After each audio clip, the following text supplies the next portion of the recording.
Hello and welcome to another online learning day. I just have a little bit of intro stuff I want to do before you get to today's tasks. So welcome, it is January 29th. Our essential question for today is, what is the chemistry mole? Maybe this is one of those things that like other people you know that have taken chemistry talk about, or it's what they remember and you're like, what? It sounds like an animal.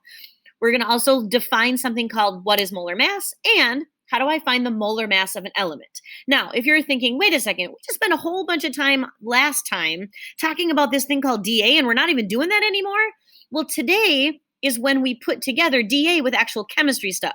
So the last time you were doing dA, it was random things like miles and kilometers and seconds and grams and pounds, those kinds of things. Well, now we start putting chemistry stuff with dA. So you are going to use dA to solve problems and use chemistry information inside those problems.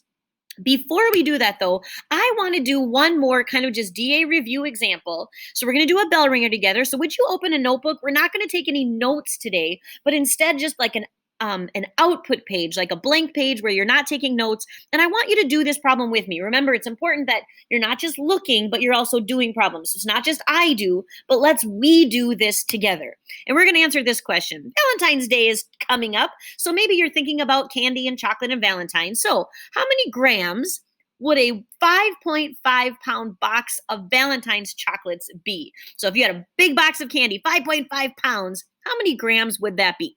Let's do this together. So again, this is we do, not just me do, okay? Start with your given. So remember, the steps are read the problem. Whatever you're given is what you write down first, 5.5 pounds, okay? Then you ask yourself, what's the problem asking for? How many grams? So when we're done with our math and we do our sig figs and get our science answer, our label needs to be grams. So that means we need to find conversions that have pounds in it, so I cancel pounds and eventually get to grams. So we need to set up our brackets. I want pounds to cancel, so I need some conversion that has pounds in it, and pounds is going to go on the bottom, because when you have the same thing on the top and the bottom, it cancels. Well, it turns out that if you look at the list of conversions that we have in our dA intro assignment, we see that there's 2.2 pounds for every 1 kilogram. Well, that's good because look, pounds will cancel then. We have the same thing on the top and the bottom, and kilograms sounds kind of like grams, so these two things must be related. So once again, we look for another set of conversions, and it turns out that 1 kilogram equals 1,000 grams. So I can put kilogram on the bottom so that kilogram will cancel from the previous steps. Remember, you make your words cancel. Numbers don't cancel, but words do. So pounds and pounds, top and bottom canceled. Kilogram top, kilogram bottom canceled. I'm left with G, which is grams. That's what the problem is asking for. So now I'm ready for calculator. So pull out that calculator. We take 5.5 times 1 times 1,000 divided by 2.2 divided by 1. This is what the calculator says the answer is. So the calculator does all the math for you, but then now we got to talk sig figs. So I have 2 sig figs here. 2 sig figs here. This is only 1 sig fig, but it's a definition. There's no error in this measurement, so it doesn't change our answer.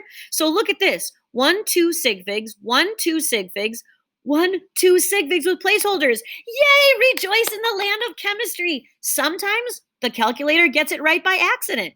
The science answer and the math answer are the same. This is your final answer. So a 5.5 pound box of Valentine chocolates would be 2,500 or 2,500 grams.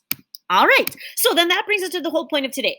So the whole point of today is to do that dA stuff like we just practiced, where you start with your given, look at what units you need to cancel, convert to the units that you want. Only now we're going to be talking about elements and something called molar mass. So the things I want you to get done before our next class on Monday, if you're doing this on the day it was assigned, our next class will be Monday, is the molar mass elements video lab activity. So instead of doing notes or instead of doing a lab experiment, I'm kind of combining them. You're going to learn something new and kind of do the activity through the video to learn something called molar mass of elements. Please, please, please, if you have questions after doing this video or while doing this video, just pause the video and then stop and come to my office hours today, dA, see what I did there, if you have any questions. So don't go into the weekend confused or frustrated. Use my office hours. They start at 1:30 on January 29th. They go till 3 o'clock so that you don't go into the weekend feeling like, I don't know what's going on. I want you to come on Monday feeling like you're ready to move forward. All right. Thanks so much for listening. Have a great video lab activity day. We'll talk to you next time. Bye.